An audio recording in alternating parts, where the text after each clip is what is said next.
gets very emotional about talking about Michelle. And unfortunately, I'm not too much better than Marilyn when I get thinking about Michelle. What can you say about your third child? She was always very adventurous. Her and her brother always were in competition with each other. He played water polo and she played water polo. He was into swimming, she was into swimming. So they were always quite the crew. Michelle was huge in our family, and she was, I think the best way to describe Michelle is that she was that cohesive person in your family, the one that makes everybody kind of fit together and just meld as a group. People gravitated to Michelle. She really brought new life to the house. She really completed the family. Usually your children grow up and you watch them develop, and we didn't get to do that.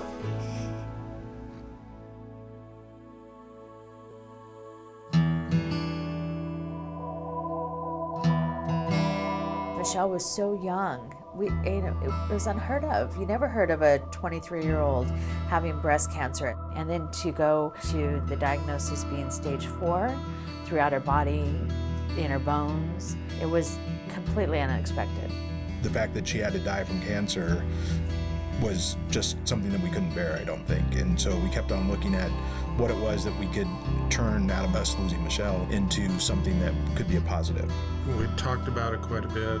We'd gone up to Santa Barbara and visited the breast center up there. When we came home from Santa Barbara, Michelle said, that's what you need to do in Temecula area. She didn't feel that there was any place where she could go to get information, to meet with other women that had the same condition, to talk to them, to get an understanding of what was happening in her life. Something that she always did, even when she was going through treatments and anything else, is she wanted to be connected to other people and help them and answer questions if they had questions for her. She was never afraid of that. And so it became very natural to look at opening up a resource center and being able to provide resources that connected people and allowed them to get the help that they needed while they were facing the disease. And when we started, we only had like 250 square feet over on the other side of Marietta. We built walls and did everything to put Michelle's place together. So it worked out.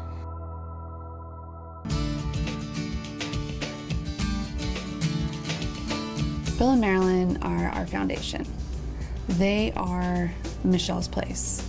I laugh because when I take Marilyn out speaking with me in a community or a women's group or something, she's so humble. I'm Marilyn. And to me, this is Marilyn. This is Michelle's mom.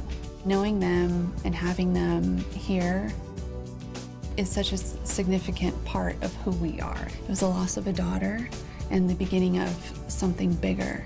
There's a reason we're here, and it's Michelle, and this is what she wanted to provide to the community. This was her dying wish. It's one person's wish that has grown into something truly amazing. It is a place that you can come to belong.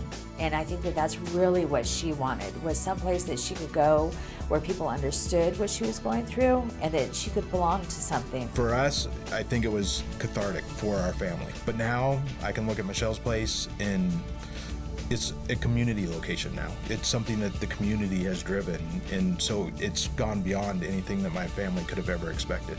Michelle's place has had lots of ups and downs, but always at the last minute, something comes through. And I really do. I do think it's Michelle. I do think it's her spirit.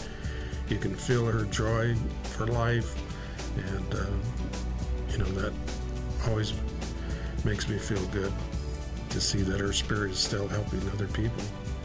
She lived life very full, clear to the end. So I think that would be what she would want to share.